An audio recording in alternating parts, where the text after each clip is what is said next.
So for Voltorb, they tell me it's based on, and according to a lot of research, like it's probably an electrical type because it's based off of ball lightning. And I think no, if it was going to be any particular type, I think it would be called Dungeons and Dragons type because that's straight up a mimic. Oh, hey, it's a Voltorb. Nope, it's not a Pokeball. It's a mimic, and they're talking about mimics. Here we have DandDaine. I've literally never made that connection. Which is funny because they actually have an even more aggressive mimic in the newer games.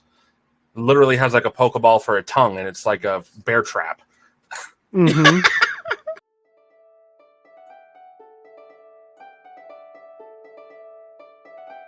Hi everyone, this is Leo, the Geek Scorpio, wanting to introduce you to a continuation of the podcast episode, some of the real-world pop culture myths, legends, and references we find in Pokemon Red, Blue, Yellow, and Green. These episodes are going to be longer than normal, so we will be breaking them up to make them easier to listen to.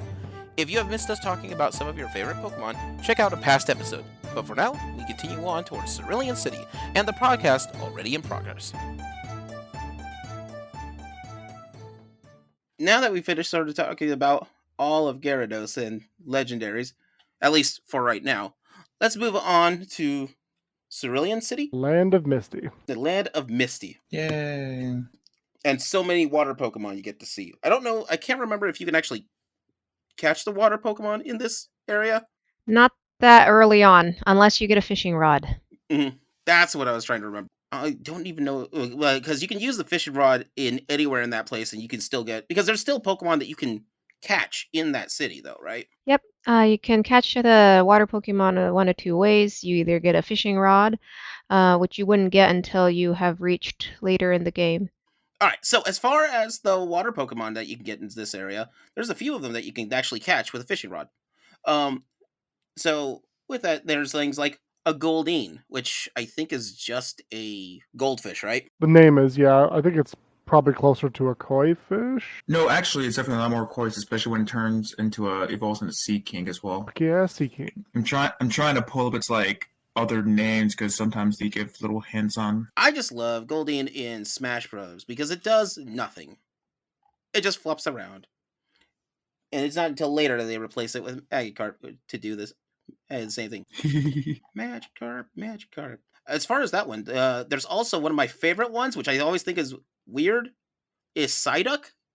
But Psyduck's super cute, right? Poor Psyduck just constantly gets a headache. But the part I never understood, so Psyduck is a duck, gets bad headaches, psychic type, switches to Golduck, looks like a badass ninja. It was able to finally tolerate his headaches long enough to just deal with it. Now it's just pissed at all times.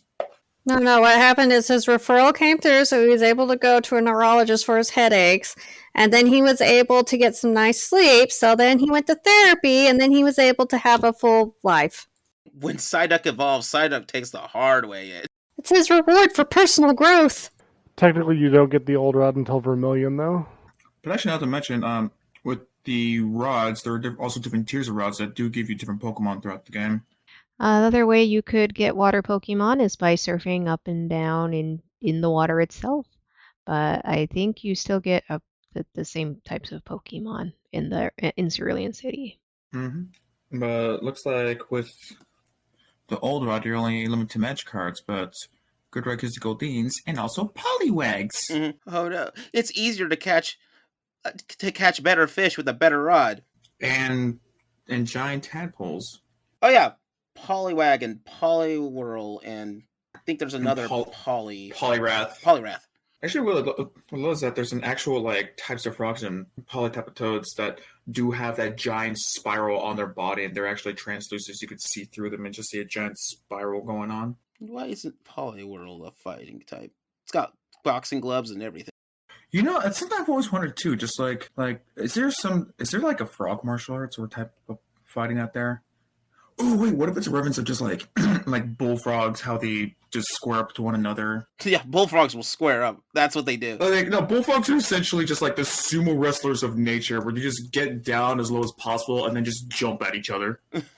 Just slap each other on lily pads. Okay, so that frog is called a glass frog, it looks like? Yes, looks like it. Let me see. Which, going from a tadpole to go to another is very much a frog-like metamorphosis. going through their evolution change. So I think at this point you have to go up to the Sea Cottage. That's so up Route 24 and Route 25. If nothing else, we'll just knock those 2 routes out of the way. The Sea Cottage at the Old Man of the Sea in the back of the corner. That's not a trope. That's just what happens. Someone usually lives in an old sea cottage next to a lighthouse. Or in the lighthouse, yeah. Or in the lighthouse. Let's see. You're on your way there, though. You could bump into an Oddish. Yay! It's a plant. Just a plant. I think it looks like a rabbit. Radish. Radish. Just a straight radish. I'm waiting for that moment where they're like, "Oh man, we're running out of Pokemon designs. Let's do one on a carrot. Let's do one on a cabbage." They just start picking. What is this, Dragon Ball Z? I mean, I'd be down for that. I'd be down for a carrot Pokemon. Yeah, nothing too special about Oddish. I can find outside of it looks like a radish. Hang on. The Oddish is apparently supposed to be based around the Mandrake plant. Where the Mandrake plant is a mythical plant that if you pull it up, it screams at you. Yeah, and it'll kill you. The cry of a mandrake will kill you. Oh my god, like those freaking little baby plants from Harry Potter. Those are called the Mandrakes. Those are the ones. However, you got to pull it up from the so some people even think that it's supposed to be based upon general vegetables in general because it looks like an onion as well. If I'm not mistaken, I think it's the first grass type we get outside of Bulbasaur. Is it? Yeah. Oh, jeez. Pretty big. Yeah, I think it's all been normal and flying up to this point. Ground. So now we're finally hitting that point in Pokemon where it's like, we're done with the normal stuff. Time to get to some more interesting elemental animals and plants. And Oddish turns into a Gloom, right? But and then a Vileplume. Yep. And then to Vileplume, that mushrooms. We can get more details on that later. Actually, around this route, because we're going up above on Ceruleans. Right. Well, we'll talk about their evolutions if they pop up like this. So, yeah. Well, it looks like around that same route is actually where you can also get Abra. This is like your first Psychic type, too. Which, Jesus Christ, when Psychic first came out, it was stupid overpowered. Yeah. But there's so few that could stop the Psychic type. Well, I think it was... Oh, no! The only way I could stop this was with another Psychic. Wait. Ghost. No.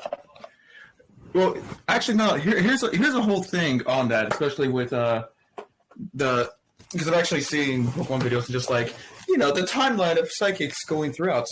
It's like the number one problem with them being OP is that the ones that were supposed to be strong against them were damn near useless. Because there was the Ghost type, where the only Ghost type line was also a Poison type that's weak against Psychic. So essentially, you're fighting with the glass cannon, and then Bugs type Pokemon really just got the short straw for a long time. Yeah. Well, Psychic is weak against Psychic. Oh God, yes. Because essentially, just like you could never have the advantage over like Psychic type. You can only get even, and that's only with another Psychic type. Yeah, Bug type. Yeah, Bug types. They were squishy. Their moves were awful, and unless it was another type, such as like Butterfree, which is a poison bug type. I remember trying to defeat. I'm sure we'll get into it when we get to Saffron City, but trying to go against Sabrina was really rough for that reason.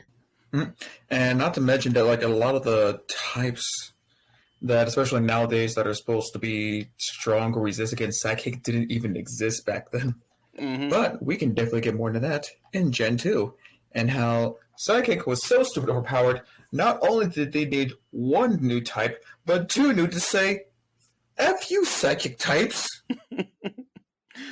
Now, speaking of which, with Kadabra and Alakazam, the evolutions, they always are drawn with spoons. Because there's this thing that with Psychics that a person with a Psychic energy should be able to. It's a big thing a lot of Psychic Shammers would do. They would bend spoons with their mind. Apparently, if you can just get an old enough spoon, you could technically do it by looking at it weird. One thing I would like to mention as well, in addition to psychic types, there are some Pokemon that can learn psychic moves that aren't psychic types themselves. Oh yeah. Or they're half psychic, so like Slowpoke.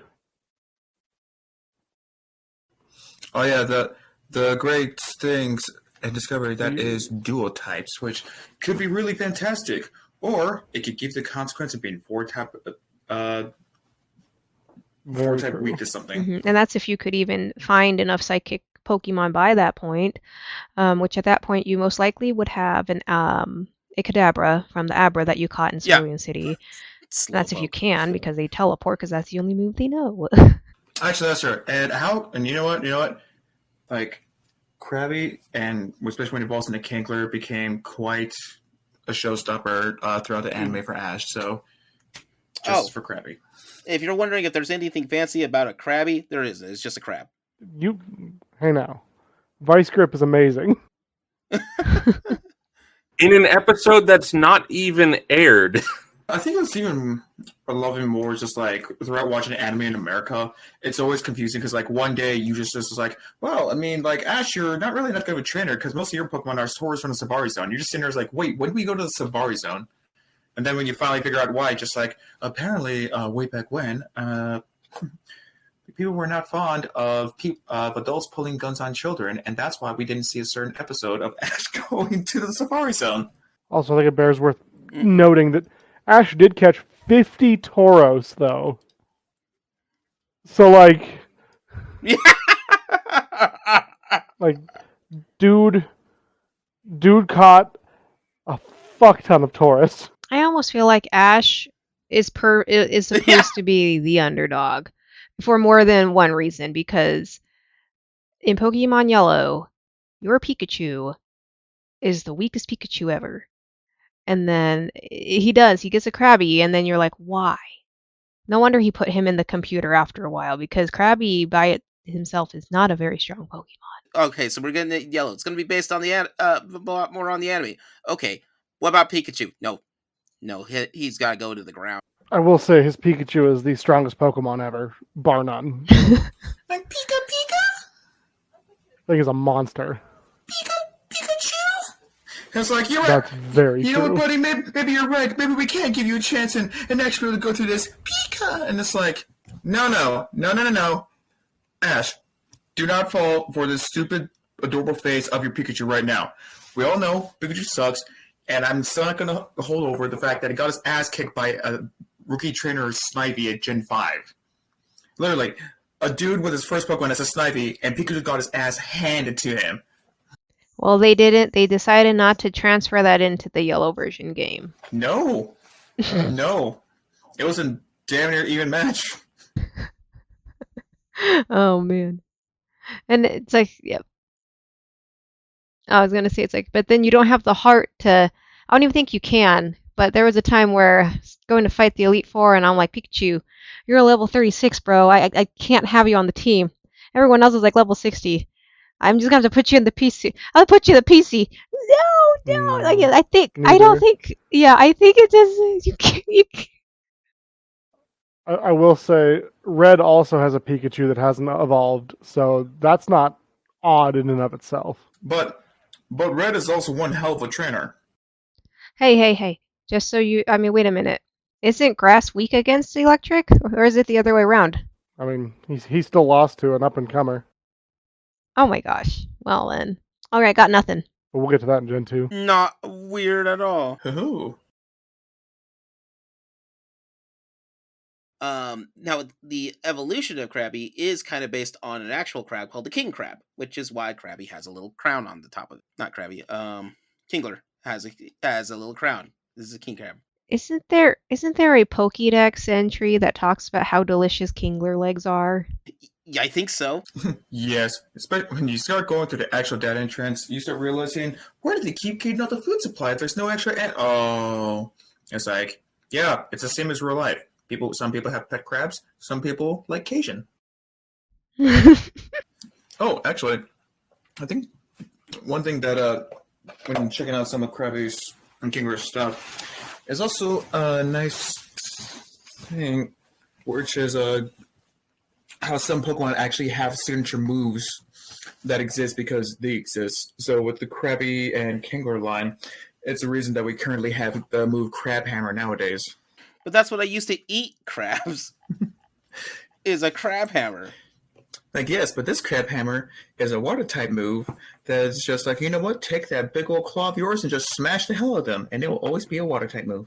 Now, there's getting a little away from water in this area. There, you can still get a Bellsprout, which I think the Bellsprout is actually based on the Venus flytrap plant. No, it's not. Oh, actually. Oh, is it? It's a different plant, though, right? No, actually, this one is interesting because turns out there actually is a plant that looks like Vitribel, where it causes like a liquid pheromone that comes out, but unlike the Venus flytrap, how it eats bug, because it's also a carnivorous plant, is that it uses the pheromones to just like kind of get them a woozy and make them pass out and then drown into their stuff and just absorb them like acidically.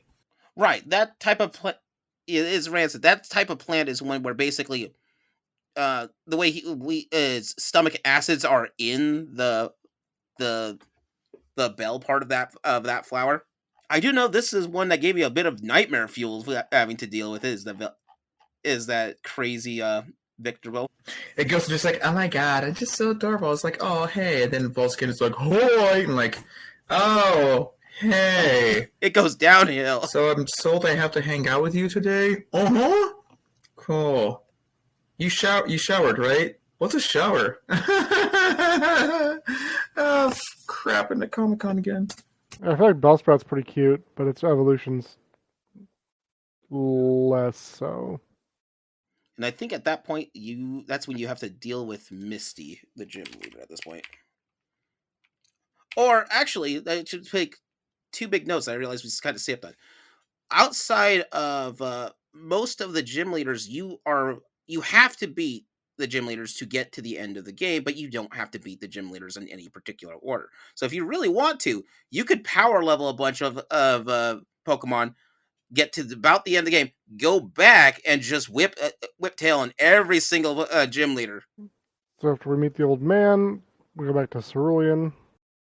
Yeah, and certain HMs do help you have to go through on stuff.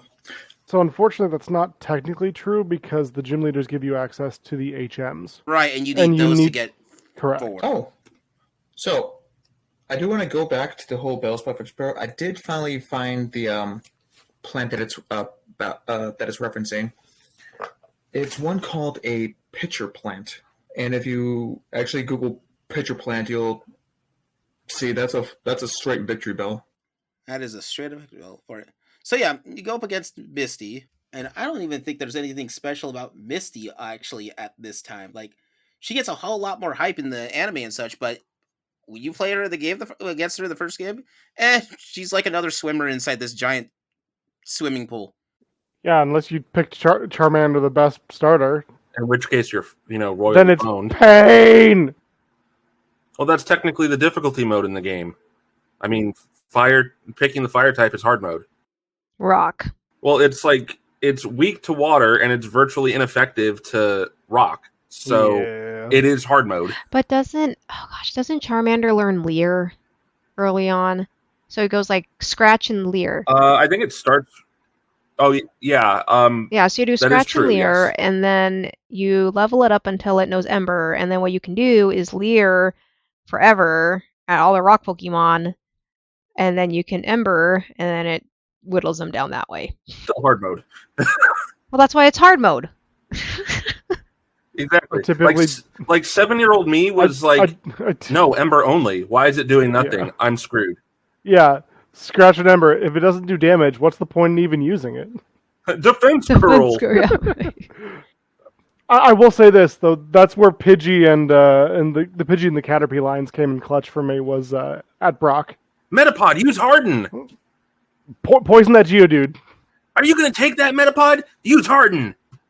It's like Misty can't beat my Pokemon if they're too durable to beat. But yeah, outside of Misty being... I can't find anything on Misty being a reference to anyone, or even a hilarious pun. It's just... Brock has rock in it. And then Misty has the word mist in it, yeah. Which is water. Mist and water. But that's what happens if I have a... It's like, finally, it's like, we're not allowed to get a gym badge till we understand the name pun. Water. Okay, we found something. Sweet, we could leave this place now. Giovanni checks out. I guess he's a ground type leader, isn't he? Hold on, what's up with this technically? He's a straight ground type by the time you get to like his gym. I think because like he uses. Doesn't he have an Arcanine, or am I crazy? Yeah. No, that was just like someone using Abbott, but like when it comes to actual gym battle in that, we're talking it was the Nidoqueen, Nidokings, Rhyhorns, and Rhydons. And I think like the only exception was like maybe a Persian, but that's because of the whole like anime pun, but I don't think that happens until Yellow. No, you're right. So I think in the game, now I'm curious. Yeah, and I'm looking it up right now. So in the game, he has a Dugtrio, a Persian, a Nidoqueen, a Nidoking, and a Rhydon. So he is normal ground. He is normal ground, yeah. I guess technically he's the first dual type gym. Yep. I mean, I will say. I see, just like I feel. The Persian's just straight normal type. Persian's just for the whole thing because he's a mafia boss. It's like if it wasn't for like that whole Persian thing, he would just be a straight ground type. But because of the whole like, what about Dugtrio? That's just a ground type. Is that ground type? Because of the triple moles. Yep. Okay. How about Nidoking and Nidoqueen? They're poison type. Poison ground types. True. Yep. Ground. Okay, you got me. There's like a whole lot of dual types. Yeah. But it's like, but that's the thing with dual types. Just like you can have a whole thing of just like essentially every other type, but as long as you have that one type in common, they're good. I do think it's a little bit funny that to be a gym leader, you either have to have some sort of element relation in your name, or not at all. Because you've got like, Lieutenant Surge, Misty, Brock, and then you've got Erica. Hey, Erica. Hey, Erica. It's just Erica. She's hanging out. You got Giovanni. I mean, you had Blaine. Was his name Blaine or Blair? Blaine. Like Blaine. With his Magmar of Doom. Could have called him Blaze. Nope. Nope, just Blaine. But you're right. Yeah, it's like you either have to have a pun. I think Game Freak just ran out. No. Actually, the thing is, I blame the amount of PokeTubers I watch, but so Erica is actually a category of plants called the Ericaceae. Wow, that's a stretch. Yeah. Oh no! That's straight what Game Freak's all about. It will find that whole stretch. Just like, listen, we will take this one normal name and find a pun out of it. I don't care how many Latin terms, research, different languages we have to go through. We will do it. All right. I think after Cerulean City, though, and then there's Jinx is the only other one I can think of, but I think you just bump into Jinx. You can't catch him there. Or can you?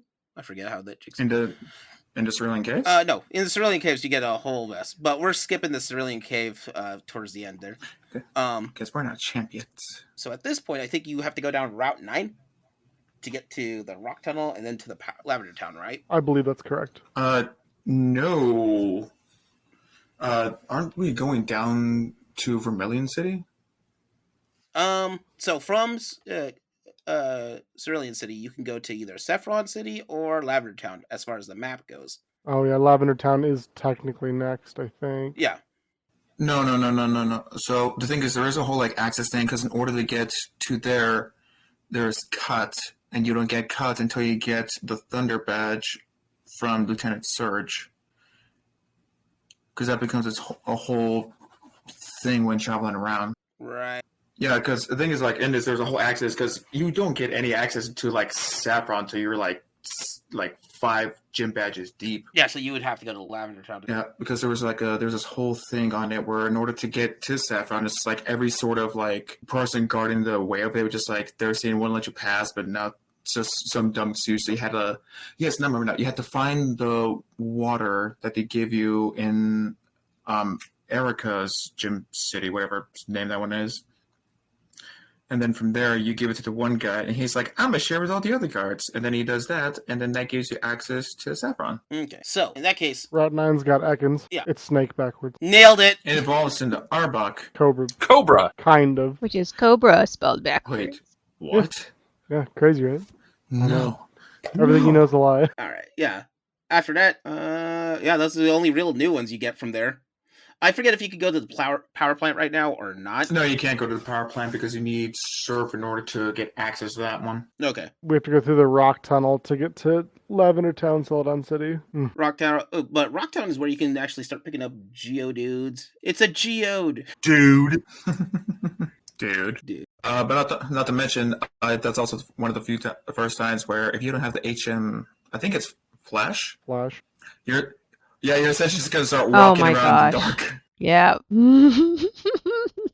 I somehow, with 7-year-old me, managed to get through that rock tunnel without needing Flash. That's wild. And at some point, I actually did just full on forget where Flash even was because I got so used to going through the rock tunnel just blind. Just like, listen, I'm going through this rock tunnel by sound right now. I really enjoyed not doing that. I also enjoyed not doing that. I still did it. I'm not proud of it, and the only reason I did is because I used to play like a bunch of like those old DOS game RPGs where you have to navigate with and write down your own map because you can't because they don't give you a map in the game. You end up figuring out how to get through that. So at least half of us here at GTP who has played red, blue, green, and yellow has managed to navigate a blind rock tunnel in the dark. I use the HM like a freaking sane person. Yeah. This is the first place we get Machop too, right? And Onyx, if I'm not mistaken. Yeah. This is where we get Onyx, but we talked about Onyx earlier with the Rock State. However, Machop is a whole different dude. Love Machop. Getting the substitution of the fighting types. Mm-hmm. Besides Mankeys now. True. But Machop just fights. That's what Machops do. Yeah. Breaking rocks in the rock cave. Yeah. And fighting Geodudes with bare hands. Yeah. He's gonna get swole. Actually, bare knuckle boxing and Onyx, you know. Then Machop goes up to Machoke. Yeah. Comes with its own Machoke. I love because it comes with its own belt. Its own lifting belt. Its own lifting belt. Its own. No, I think it's just a championship belt. A championship belt. Yeah. Champion belt. All right. What's odd? Technically, that's just a part of it. It's not actually a belt. I mean, the brief. Amber evolves and gets a spoon out of nowhere, so it's just like, you know, people. Some Pokemon evolve just like, I need to remind them that like I'm like me but better. Then he's just like, oh, I'm gonna put this together real quick, mid evolution, and there. Well, don't forget that Machoke then becomes Nibblesnarf. I don't get that. I don't get that joke. Because he's a champ. Yeah, he just got the belt. Mm-hmm. It's an inside joke for gaming theater, guys, and not everyone inside knows it. It's an inside joke for gaming theater, except for those who are in gaming theater who don't know the joke. Cool.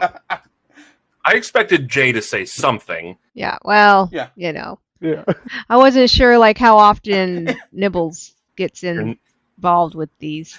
You're like nursing the wound afterwards. It's like, you're fine. It's like, so where's Nibblesnarf? He's recovering from being the champ. Dun dun dun. Just with some context, Dane. Nibbles is a pro wrestler, as you know, and he's now the heavyweight champ. Oh shit! So, congrats! Yeah. To him. Yep. So there you go. There. Now it's not an inside joke anymore. I understand now. I have context. Wait.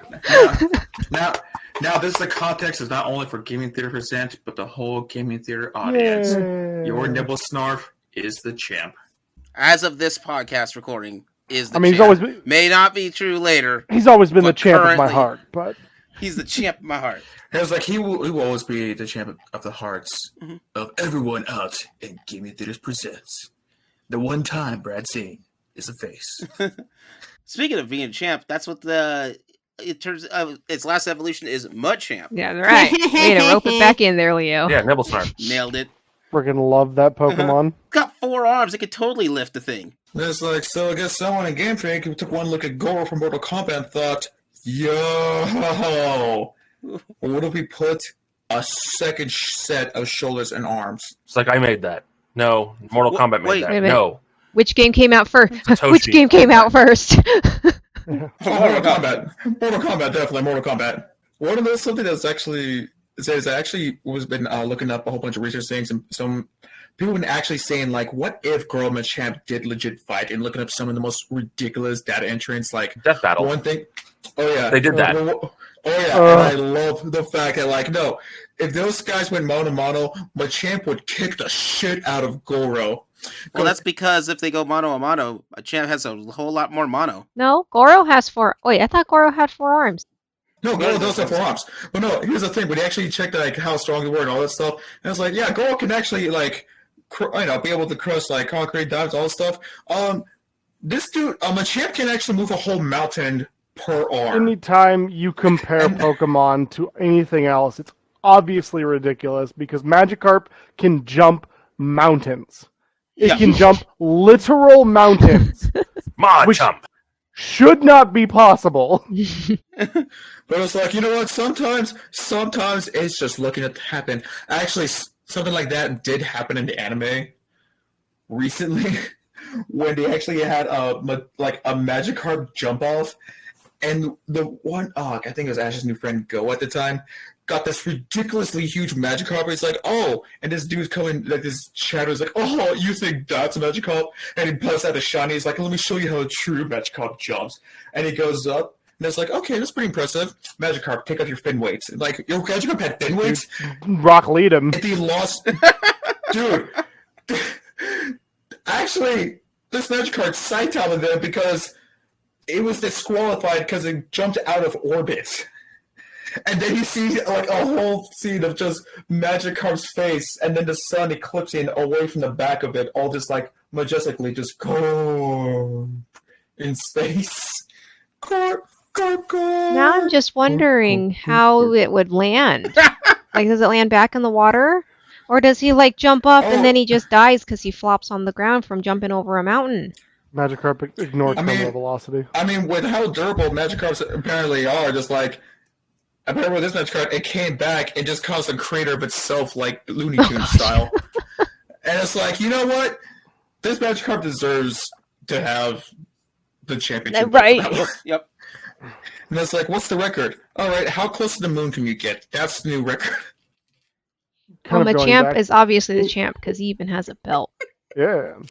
Kind of going back to Machamp, I had a friend once, we were hanging out one day, and he was like, hey, Machamp's ripped like Jesus. I was like, I don't know if I follow. What do you mean by that, friend? And he's like, well, you know, whenever you see Jesus, he's always like super cut, right?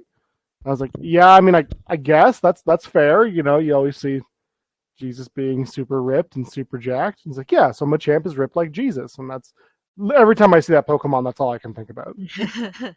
It's him being ripped like Jesus. Oh, I'll save your sins and I lift, bro. Yeah, right. I think you could also get a Voltorb inside that rock cave, though. Doesn't look like it. I'm actually I believe that's the power through...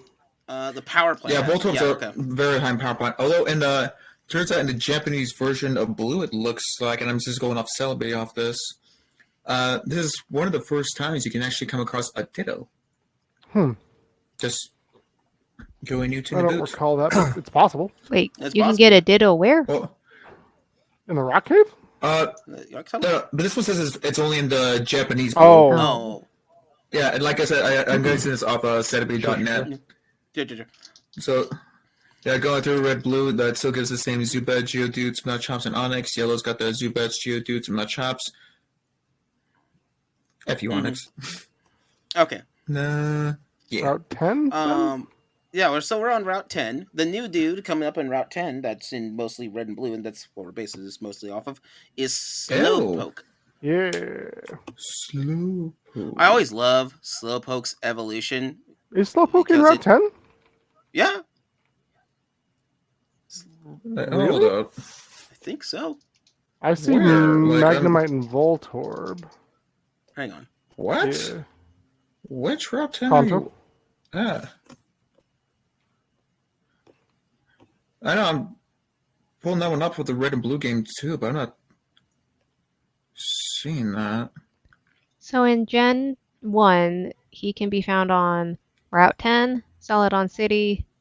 You can catch him in the Safari Zone with a Super Rod. You can also find him in Seafoam Islands. Via fishing, that's right. Right. Okay. Okay, that's probably why. I was like, why is he just wandering around? That doesn't make any sense. Although fishing him up. Yeah, it looks like though. Yeah, Voltorb's not in Rock Island, but they are in Round 10 though. Yeah. So you were right on that. Magnemite's only available in yellow, for the record. Yeah. In Route 10. In Route 10, yeah. So with that, I guess we'll start with going back to Voltorb, because we already started with that one. So for Voltorb, they tell me it's based on, and according to a lot of research, like it's probably an electrical type because it's based off of ball lightning. And I think no, if it was going to be any particular type, I think it would be called Dungeons and Dragons type, because that's straight up a mimic. Oh. Hey, it's a Voltorb. Nope, it's not a Pokeball. It's a mimic, and they're talking about mimics. Here we have DandDaine. I've literally never made that connection. Which is funny, because they actually have an even more aggressive mimic in the newer games. Literally has like a Pokeball for a tongue, and it's like a bear trap. Mm-hmm. Oh God, yes! Oh my God, Does that make that one is hilarious. Does that make the Honedge line also a mimic because they're just swords? Yeah. Yeah, I'd argue so. I argue that. Actually, no. Another Pokeball mimic is more of an evolutionary trait of the Fungus and Amoongus lines, where they got their colors to physically look like Pokeballs, but they're actually poisonous mushrooms. That's frightening. So yeah. So it's just like, oh, I'm going to go pick up this little Pokeball, and all of a sudden, spores of poison, just like, haha, fight me, and like, oh, you're a cute little guy, and now I can't see. Isn't some of the the chests that you can open with are actually like really big? They just look like other Pokeballs on the field. That you find in the wild. Yeah. So items, items. They're not actually like treasure chests. They're Pokeballs. So could it be a Voltorb? Could it be a Fungus? Or it could be an item. You never know. Oh yeah, and then especially it becomes some huge thing of BS when you get to the power plant. And it's like, Voltorbs everywhere. These freaking Pokeballs everywhere. And actually, remember this whole theory that people had with Voltorbs, where some people thought that a Voltorb was actually a Haunter that went into a Voltorb, but then just like fully died, and just got stuck and possessed the Pokeball, and that's how Voltorbs came to be. I've heard that theory. That's a weird game theory. Oh yeah, that was and thank God for freaking Legends Arceus. It's like, well, that threw that theory out trash, because turns out there's a whole ancient form of Voltorb that was actually also a grass type as well. But that's for a future podcast. Here's kind of an interesting question: what came first, the Electrode or the Premier Ball? I mean, I know canonically it was Electrode, but because Electrode, isn't it just white with red? No, well, no, an Electrode is bigger and inverted colors. So he's white on top. Voltorb just rolls over. Yeah, well, Voltorb gets you're bigger, right. rolls You're over, right. and becomes an Electrode. That's true. That's true. My bad. I'm misremembering. Yeah, Premier Ball, I think, is just a white ball with the red stripe. It's white with a red band. Yeah, red band. A Premier Ball is what happens when you buy 10 Pokeballs. And then That's what's correct. its catch rate? I never used them because I thought they were really special. I thought they were just a Pokeball with a different color palette. Do they have a better catch rate? Hold on, let me pull this up. I want to say no, they're just like regular Pokeballs. You just get them for free because it's like, extra gift Pokeball. So I was storing Premier Balls for no reason, is what you're telling me. But they have the word Premier on that. It's like when you get the special edition of something, and the special edition isn't that much better than the regular edition. It's just a palette. Or any better? It's just a palette They swap. It's just a different palette. They do extra things in Pokemon Go. Oh. Pokemon Go does some other stuff. Has a catch rate modifier of 1 times. So yeah, it's just a Pokeball. Yep. If used on an Ultra Beast, the modifier is instead always set to 0.1 times. Yep. So yes, Jay, you did save the Premier Balls for nothing. It's just an extra one that also has a different color. It's like honestly, you should have just used them regardless, and just like, I don't know, maybe catch a Pokeball, maybe not. That's See, lots. I still kept one because it says Premier. Does anyone else use different Pokeball types to color coordinate with the Pokemon they catch? No. Or am I the only person who's a psychopath? So I do it sometimes, but it's also like depending on what ball is being used for what Pokemon. Sure. But because we also have like those same balls, like net balls, that give a higher rate for bug and water type. But it's like True. It's appropriate because it's a Right. net. No, I did do that. I did do that once we got into Gen 2, but you're at Gen 1. you didn't really know what ball it was in. It No. didn't matter. It was like, No. are you level 20? Okay, you're going in a great ball.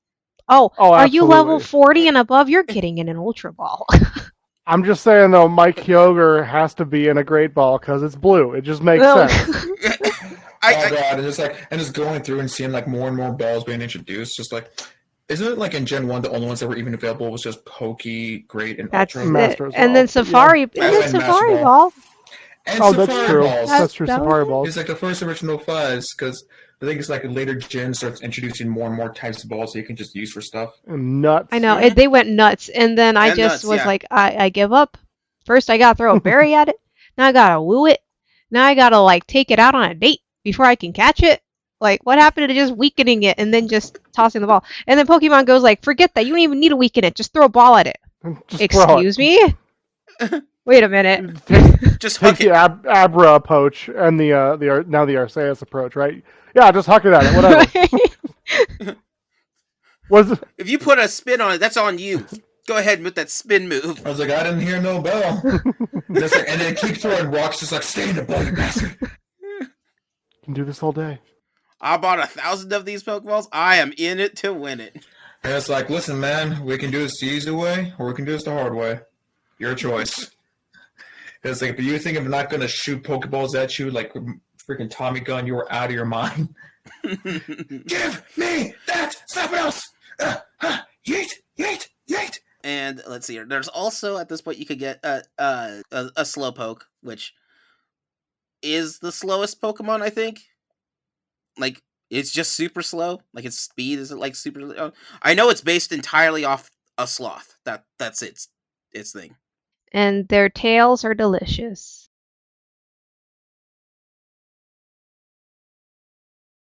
Don't eat Slowpoke tails. It's messed up. But they're so expensive, though. We here at Gaming Theater present do not advocate for the eating of animal tails. Oh. So, turns out Slowpoke is actually not based off or isn't based off sloths at all. Huh. Turns out they're actually based off massive salamanders and loosely look like hippopotamuses. Yes. I don't see hippopotamuses at all. Their whole slowness is just from them being like mentally slow. That's mean. That amnesia though. Oh.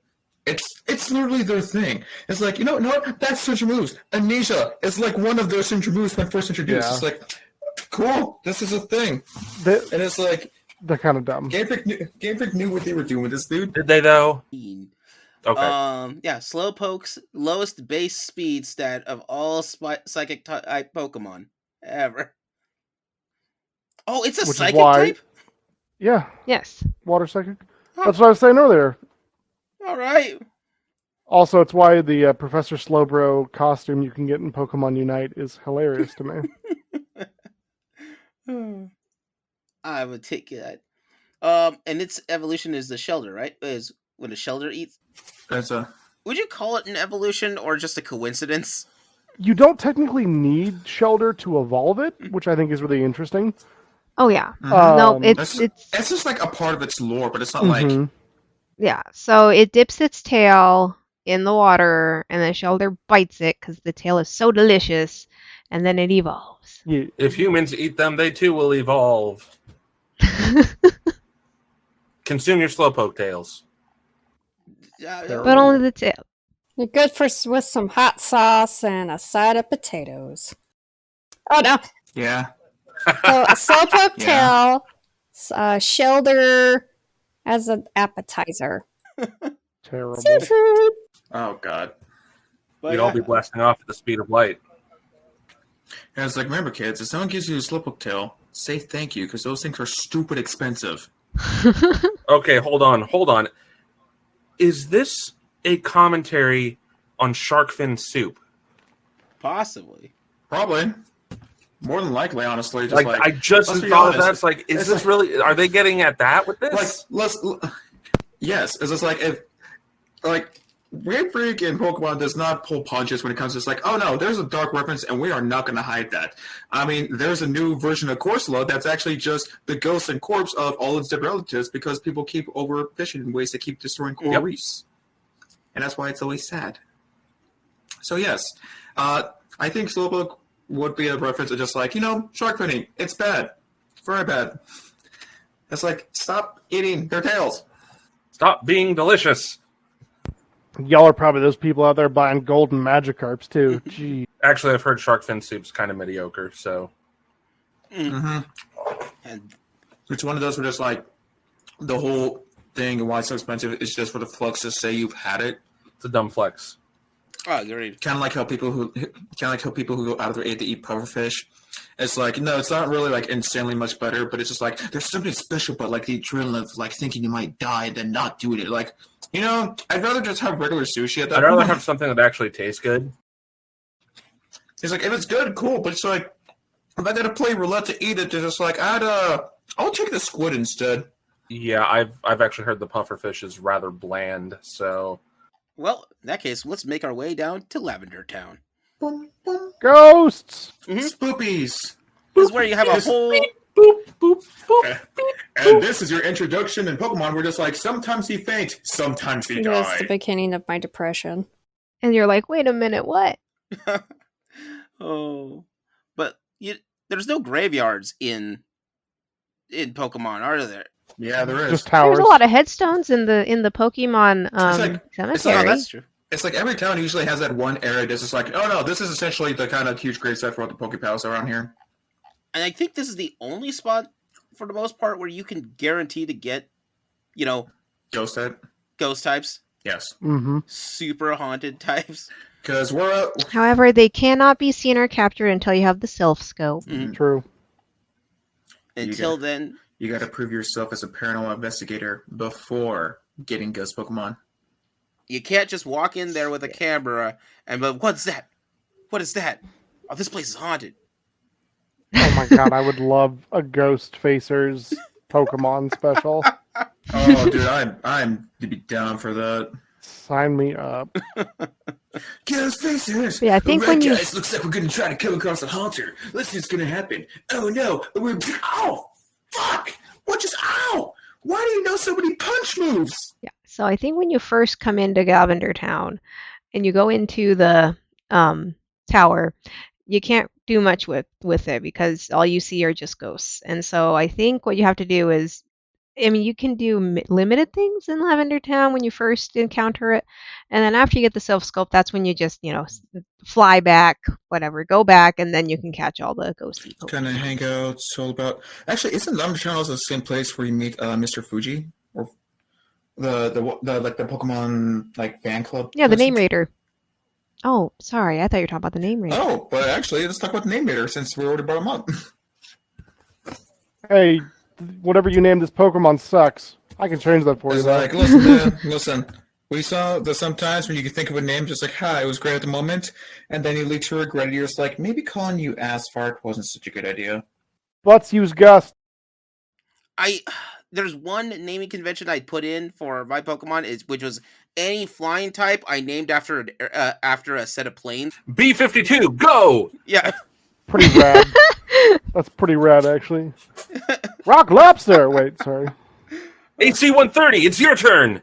Yeah. You don't have the kill streak to call that in yet. I have to wait until I'm past a couple of other ones. But yeah, you can change your names there.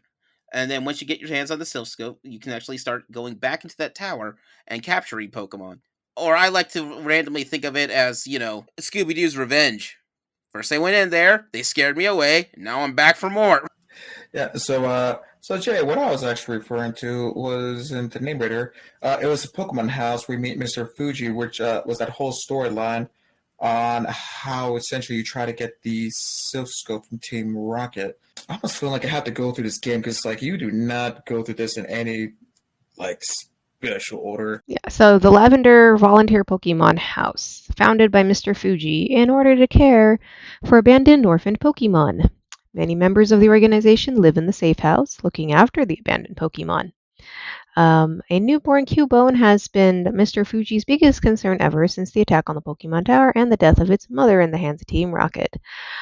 After going through the tower and defeating Team Rocket, Mr. Fuji will give you a Pokeflute in gratitude. Yeah, straight up Straight Pokemon. murdered a Pokemon. Straight murder. I remember, was it Pokemon Origins where they actually explored that story? Team Rocket go hard. And you had to help put its mom's soul to rest. Yep. It actually made me sad. Mm-hmm. Also, why do we have 10-year-olds fighting organized mobsters? They're very mature for. Just They're as a very note, mature. Because the adults died in the Great Poke War. Pokemon. That's right. Because Destiny said so. I mean, Because in Pokemon, look at Professor Oak. He's supposed to be old, but he looks like he's 50. So maybe they don't live very long in that universe. So maybe by 10, they have the maturity of like a 30-year-old. I don't know. Forced maturity. I mean, some of these maybe. Pokemon are being carried around by a 10-year-old and have enough of firepower to level a small town. So, Oh, Pokemon, where violence solves everything. and the only thing I can use against that Pokemon is yet another Pokemon. Violence is the answer sometimes. But you have organized violence because you have to play by the rules. There is no cheating around there in Pokemon. Maybe murder them. But we'll steal your Pokemon. That's not cheating, though. That's not cheating. It's in a bylaw somewhere. Unless you're using a Game Shark that lets you capture, the Pokemon of people you're battling. I never did that. But I'll tell you one thing, I filled my Pokedex pretty fast. So, but inside that tower, you can actually get your hands on a couple of pretty. This is where you can get Cubone in there, but which Cubone has a sad story. Tell them the story. Tell them the story right now. They need to know. Well, as you know, Cubone's mom has passed away, and so Cubone is wearing the skull of his mother. do you not wear the skull of your parents? Not lately. Oh. Formal occasions, got it. Uh-huh. But that's because my head's too big. And your mother is alive still. Yes. That's why I don't do that. Yeah. It's kind of hard to wear her skull if it's, still attached. I mean, with that attitude, yeah. Yeah. Is she still using it? If you're wondering, and it is at that moment when GT Gaming Theater Podcast switches to a true crime podcast. It's like, you thought we were gonna stop with talking about Cubone's mother? No. Time to find some confessions. We may have crossed the line. Mild-mannered Geek Scorpio appeared to be a normal, everyday person, but he was harboring a terrible secret. So, while I'm being, suspect number one here, there's also other ghosts in that tower. Yeah. Like Hunter, my boy. Oh, other dead things. Got it. Okay, I'm not gonna lie. His sprite in the freaking Red and Blue games is just, I've just always loved that so much. The inverted, purple and blackish color on it, because we barely had colors, but we had enough shading to make it look cool. Yeah, and then Haunter, I think, actually also involves into Gengar. Once traded. But if you didn't have friends, you didn't get one. I never got a Gengar for that reason. Same. Aww. Which is also what made me... Actually, that's what also made me love Haunter even more, because it's like, what, Haunter? I don't need friends, because I like you just the way you are. And then just, kept playing with it, and that's how Haunter slowly started becoming my favorite Pokemon in Kanto. I made my own friends, and by that I mean I traded with myself. Yep, that's... Eventually, a friend upgraded to the Game Boy Advance, so he gave me his Game Boy Color plus his Trade Link cable. I'm like, oh. Mm-hmm. And I already had blue and yellow at that point, so I was like, give me all the Pokemon. Now is the time. Now's the time. No, I don't need the dumb printer. I just need the link cable. Machamps, Gengars, And Alakazams. Alakazams for everyone. Yes. And by everyone, I mean me. Yay! Finally. But Haunter is supposed to look like a ghost. It has floaty hands. They aren't attached to his body for some reason, but it's that's kind of cool, though. Now what about Ghastly? No one talks about Ghastly. It's like, Ghastly's okay. Just kind of go around as a floaty head, like, hey, man, how's it going? How y'all doing? Since we've gotten to the ghost Pokemon, I feel like it bears mentioning that, I find it really interesting that the opening cinematic is a Clefable versus a Gengar, because that's a terrible matchup. Oh, yeah. No, Clefable would absolutely get the shit kicked out of it. Right? It's awful. Like, and this is the Pokemon like World Championship or whatever. Like, Listen, how did you get this far? hold up. That Clefable may know quite some. If that Clefable knows one psychic move, that Gengar is screwed. Okay. Metronome, let's go. And it's like, you know what? Double slap. Ah, yeah. And it's like that person probably has an army of Clefables and just the all-known Metronome, and it's like my power is dumb luck. I was gonna say Metronome for the win, man. I do love Metronome for that. Though we're like, Oh my is it God. going to be awesome or terrible? Let's find out together. Magnitude. Oh my god! So actually, when going through, oh my god, this is actually something one of my Poke YouTubers started doing. But it was actually you start getting like an entire team. It's literally a type of battling called a Metronome battle. We do 2-on-2, and it's like no. Metronome the entire way and just made the odds be ever in your favor. And this one BS move that happened, it's just, it caused, oh no, not only was it a self-destruct, and it's like, oh no, but it's like, hold up though, the Pokemon's partner on the other guy's side was a ghost type that had like 5 HP left, and that was enough to kill them, Self-destruct. their partner, the partner across, but not the last opponent and themselves. Because of one Metronome, he committed suicide, took out his partner, and essentially forced his opponent to win. Oh, wait, why would self-destruct hit a ghost Pokemon? Going out on its own terms. It wouldn't. That's the thing. It's like because the ghost Pokemon surviving was the only reason he was able to win that. Mm-hmm. Oh, actually going through the whole Lavender thing, there is a Poke theory that did happen. It's a little of a sadder one that involves Gary, since you run into him in the Poke Tower again. About how you murder his Raticate. Oh yeah, straight murder. And I'm even like going through the whole like the lines of how you fight him. Just like, okay, let's see, we got a Rattata there, going fine through here. And it's like, team of 5. Where are you, Raticate? Where'd you go? What's going on, buddy? And it's like, you know what? There may be a little theory and truth behind this thing. Yeah. A little bit. Poor Raticate. More like Ripicate, am I right? Actually, also another thing, depending on what you choose. So remember how we talked about the starter choosing all that yada yada, and he always chooses one that's weak against it. So that also determines the following team that continues after. So he's always, because of course your opponent's always got to be about that like that type balance and stuff.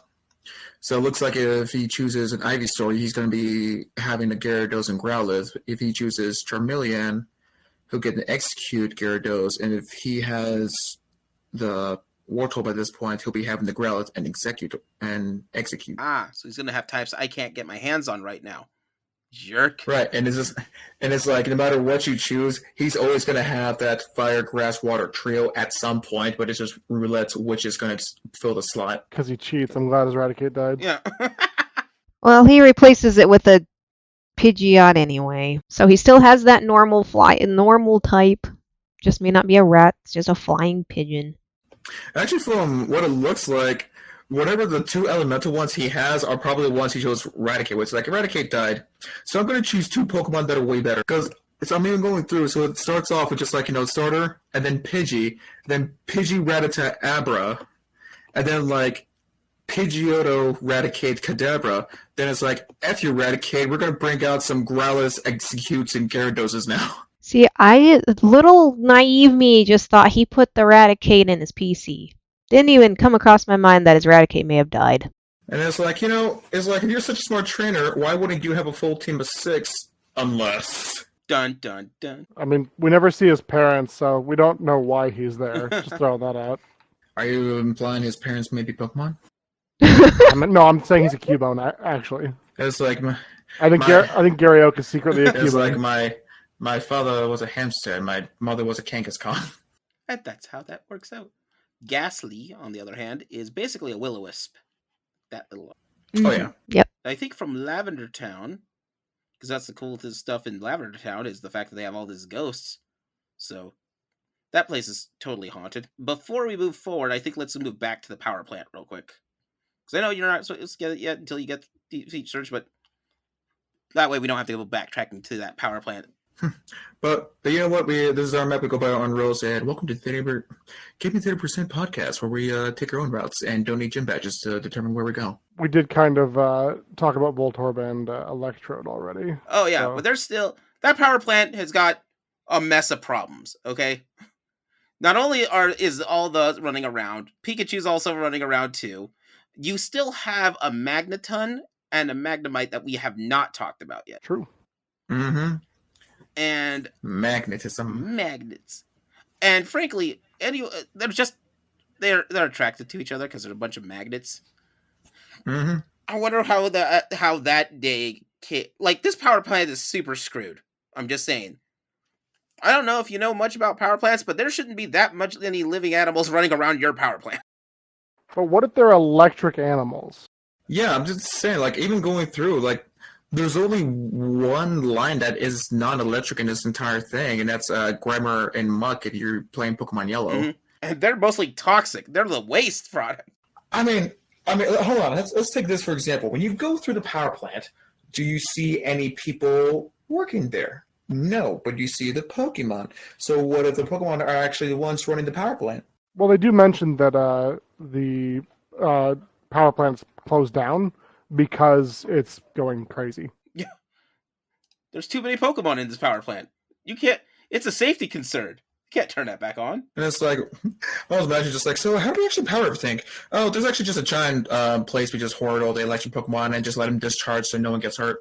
And on the same time, we also get cable. We just stuck 2 giant Tesla coils and called it a day. This is also where you can find Electabuzz if you have the red version. Mm-hmm. Yeah, I was actually... I was going to mention that they have exclusive ones where in red is Electabuzz and then blue/green gives you Raichu. Which I think in that case, red got the better of the 2 options.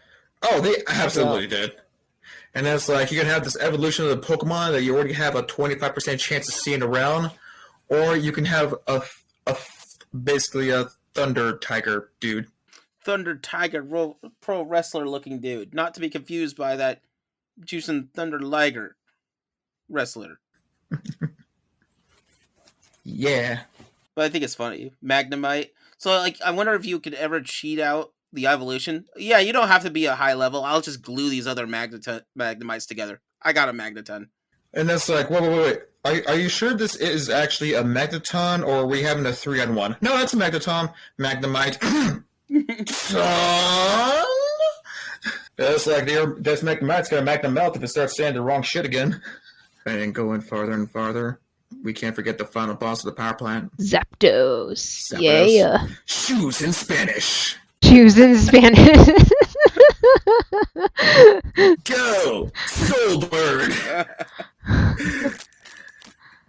No. Oh, I guess that's only funny if you speak Spanish. Oh, it's hilarious if you speak Spanish. Oh yeah, actually, but no, actually, in reality, Zapatos is actually a reference of the mythological Thunderbird. Quetzalcoatl?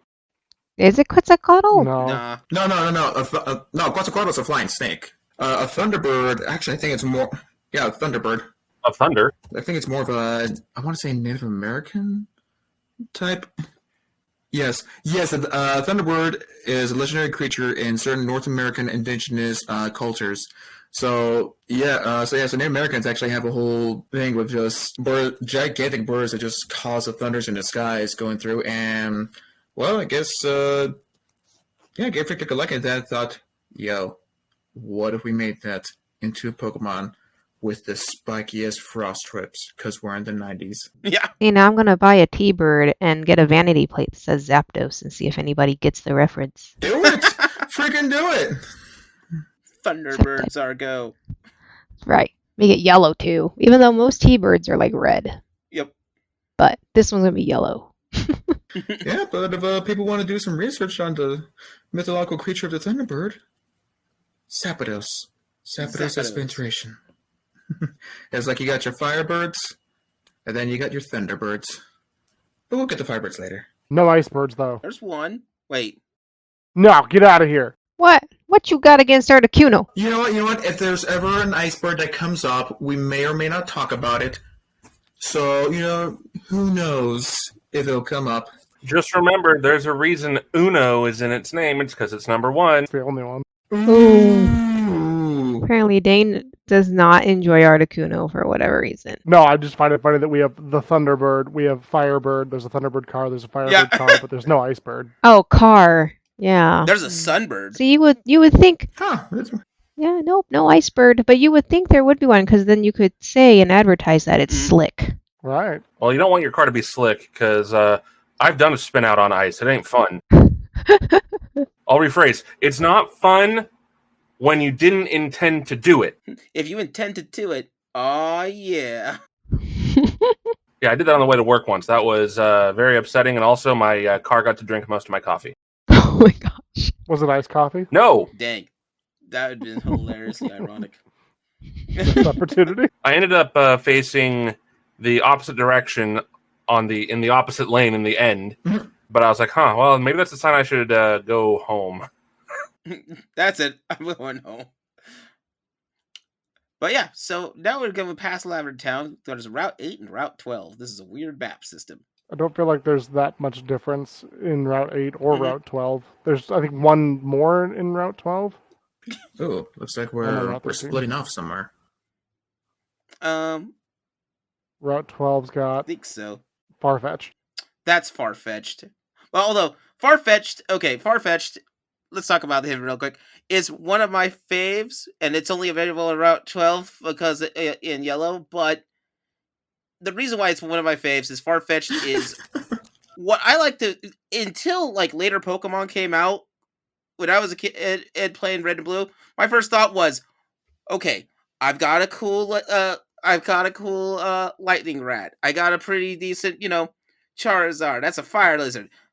Farfetch'd is why is there a drunk duck with a sword? It's a leak. It's a leak. And so, like, for the longest time, I thought there were regular animals, and then there's Pokemon, which are special animals, and Farfetch'd is the middle ground of that. Because all Farfetch'd is duck with a leak thinks it's a samurai. Let's go, buddy. He thinks he's a samurai. And then, so like I kept him in my party for a while because I thought this is a duck with cojones to go up against, this Voltorb that's gonna explode on him. But nope, got myself a leak. Gonna go to town on these guys. But yeah, if you are the red and blue variety though, you could also buy via fishing rod, still get yourself a Tentacool. Except Tentacools when they evolve don't get really mean. Dude, he is though. There's those guys who peaked in high school. Popularity. They go from being cool to cruel. Goes to your head, man. You said we're on Route 12, right? Yeah, but that was because Route 12 has slightly more Pokemon. Now, this is also the time where you come across one of your first big roadblocks. Big being the operative word. How big's the roadblock? This roadblock is so big, he's literally stopping you from going to 2 other cities. Yay! Snorlax. The Moto of Gen 1, and at the time when it came out, the largest and heaviest Pokemon. Snorlax is just... I think there's actually a mythology to a Snorlax type creature. Oh? It's why you need the flute to move it. No mythology on it. Apparently, and this sounds mean, Snorlax's entirely appearance is based upon a programmer from Game Freak. I don't think that's very flattering. No, it's not. But what if it was his idea? In which case, that man is a legend. Yeah. And that's like, what was just like, hey man, this was like one of the most stacked dude at Game Freak by the name of Koji Nishino. It's just like, what if we just made the most sturdiest Pokemon out of you? He's like, that sounds awesome. Yep. And then the Snorlax comes out and like, you know what? Snorlax may get a lot of crap for just being the Pokemon that sleeps and eats all the time, but God, that thing is a tank. Oh, good lord. Snorlax carried my team through the rest of the game. That's like, yeah, I would sometimes use a Master Ball on a Snorlax. It's like, listen, dude, you're probably going to be like one of the best Pokemon I'm going to be coming across, but also you're about to kick the shit out of me, and I really want you. Snorlax is a super cool creature that does the super cool things because he's so big. He'll just take and tank everything. But yeah, apparently based upon originally the programmer Koji Nishino, who, if you ever see a picture of this guy, looks kind of like a Snorlax. Wonder if he likes naps. I hope so. Shit, maybe. I mean, he's a game designer, so I figured at some point he's gonna like, man, after this, I just want to like pass out. I'm just gonna take a nap here, call it a day. It's like, let's be honest, at some point we have all felt like a Snorlax is like, he's on something. Zombie Island even has a plushie Snorlax, and it's comfortable. Is it full size? No. Oh, I wish. Do you know how big you'd need? So big. Snorlax is big enough to hold back an entire road. Hold on. Now I need to look up, like, what is Snorlax actual size? It's a pretty narrow little dirt road, dude. That's true. Hold up. How wide is Snorlax? Apparently the stat says he only stands at about 6'11". Just like, that's not too big, but he's also half a ton. Yeah, your density and weight does not necessarily equate to your size. Oh yeah, weighs more than fat. Freaking I remember Whale Lord is like the hugest Pokemon, but doesn't even weigh 1,000 pounds, and it's like you're just an underwater blimp. You're just an underwater blimp, aren't you? Literally a float whale. Whale Lord's my boy. All right, so from here, from Route 12, let's backtrack and go through Route 8. And go through Route 8, a couple of new dudes that we can bump into is if you've got a Growlithe, it looks like is a new guy in Route 8. Yay. But that's only if you have red. But that's only if you have red. If you have blue or green, you also have Vulpix. Vulpix is super cute, though. I want more Vulpix in my life. Because Vulpix is a... I always wondered if Vulpix is... Because Vulpix will eventually evolve into Ninetales, and that's totally a Kitsune. A nine-tailed fox. Mm-hmm.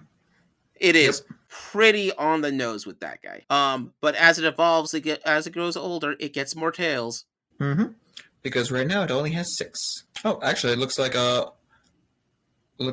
is also where you can, if you have blue or green, there's also where you can get Meowth as well. The Lucky Cat. Yep, that's why Meowth is. Yeah, Meowth's based on the Lucky Cat, which is why Meowth has a coin stuck to its head. Yeah, and it looks like the other exclusive one from the other end, just Mankey, Ekans, and Growlithe. I do like that Meowth, when it evolves, becomes more of a cat into Persian. Mm-hmm. It's just basically a cat. It's like a cat that evolves into a cat. Who knew?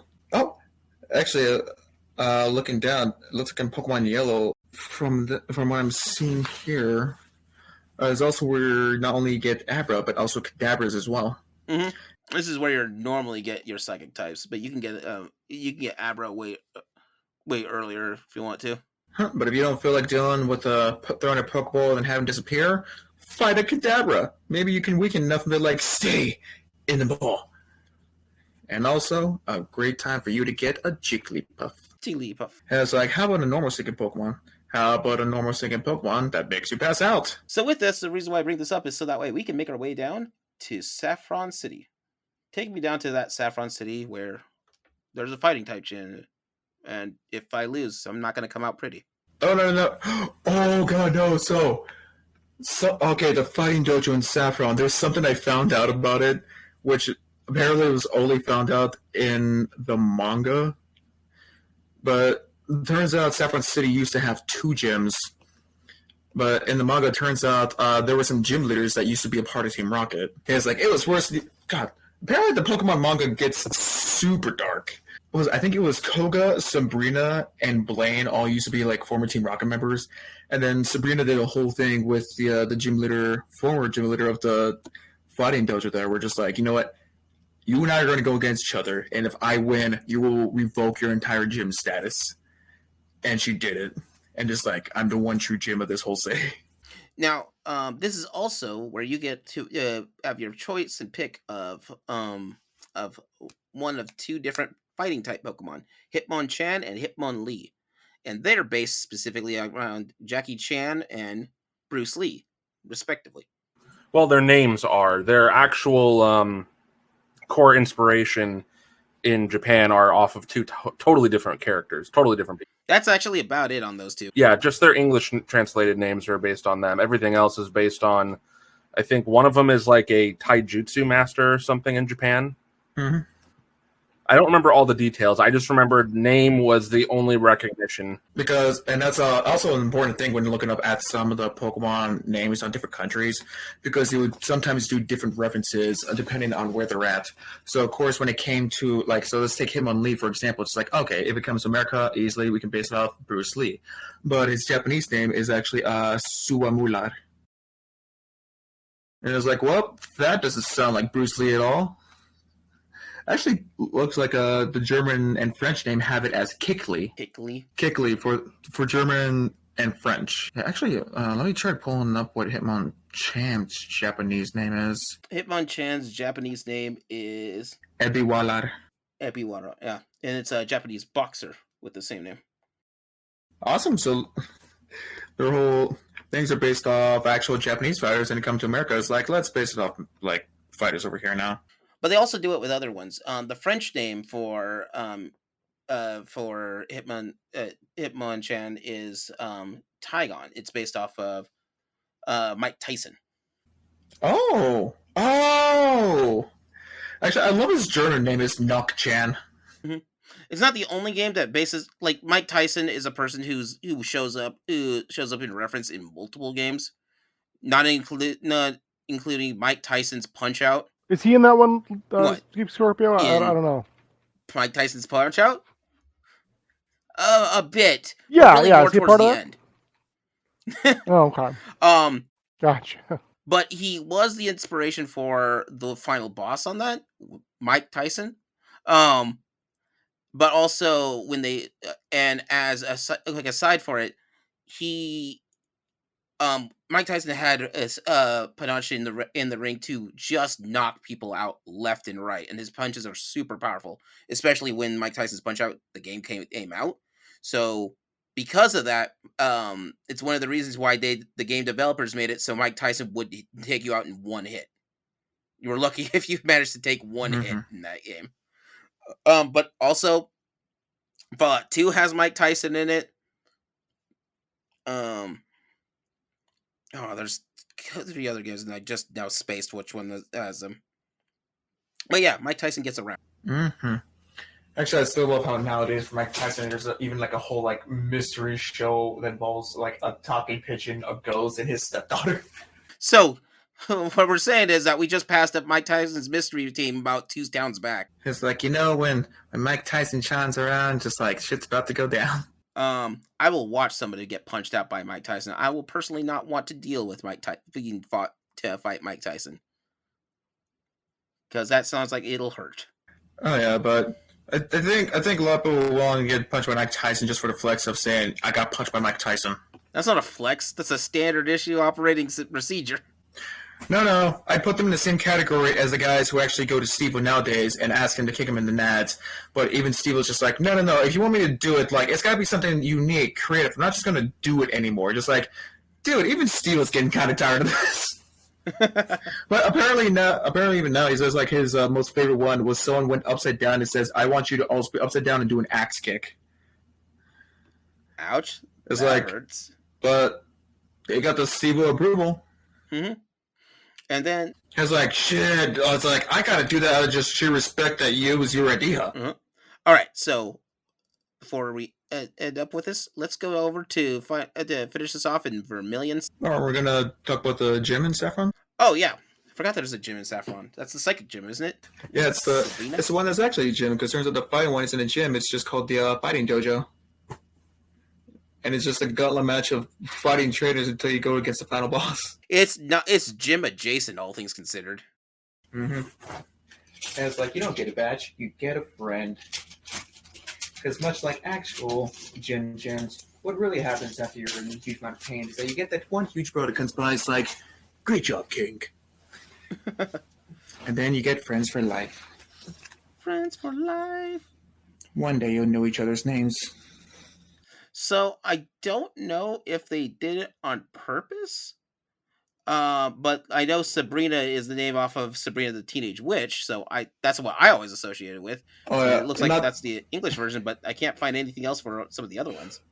I mean, okay, let me check this out. Because the thing is, like, even without Sabrina the Teenage Witch, the name Sabrina is actually, like, super associated with, like, occult psychic stuff, regardless, kind of like Salem and stuff like that. Yep.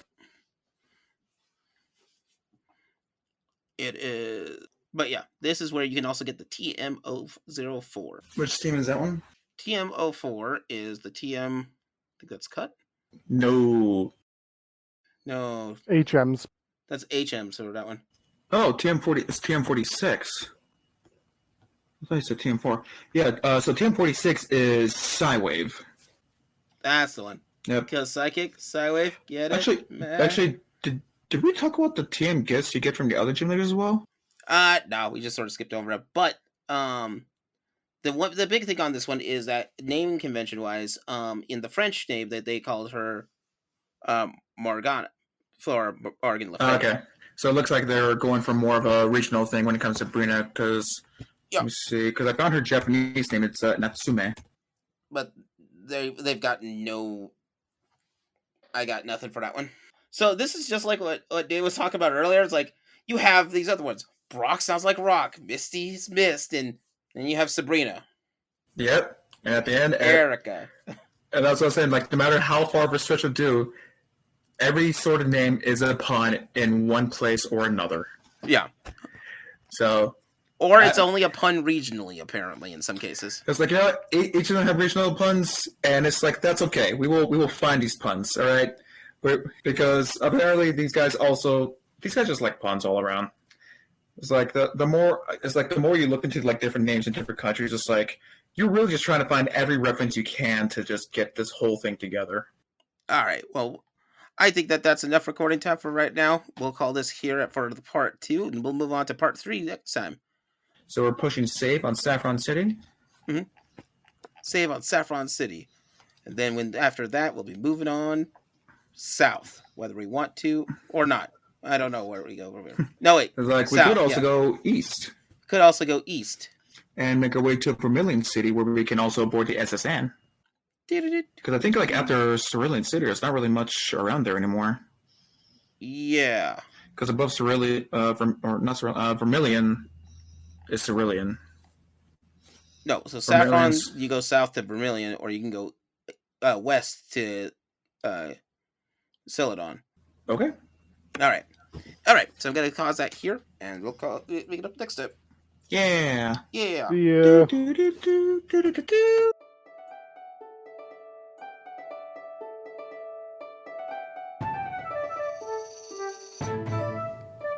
Gaming Theater Podcast is hosted, created, produced, and edited by Leo Garcia, the Geek Scorpio.